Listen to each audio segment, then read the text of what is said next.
Missile আক্রমণে ইসরায়েলকে নিঃশ্বাস নেয়ার সময়ই দিচ্ছে না ইরান। শুক্রবার সকালেই ইসরায়েল জুড়ে আবারও আছড়ে পড়েছে ক্ষেপণাস্ত্র। মিসাইল হামলায় আগুন জ্বলছে ইসরায়েলের দক্ষিণাঞ্চলের বিভিন্ন স্থাপনায়।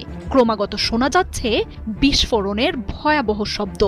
ভয়ঙ্কর এই হামলার তথ্য গোপন করতে উঠে পড়ে লেগেছে নেতানিয়াহুর সরকার। তবে ঘটনার ভয়াবহতা উঠে আসছে সামাজিক যোগাযোগ মাধ্যমগুলোতে। শুক্রবার সকালে ইরানের মিসাইল আঘাত হেনেছে ইসরায়েলের বীরশেবা অঞ্চলে। ভয়াবহ এই হামলায় কেঁপে ওঠে পুরো শহরটি। সামাজিক যোগাযোগ মাধ্যমে ছড়িয়ে পড়া ভিডিওতে ইসরায়েলে ইরানি মিসাইলের সরাসরি আঘাতের দৃশ্য ছড়িয়ে পড়েছে।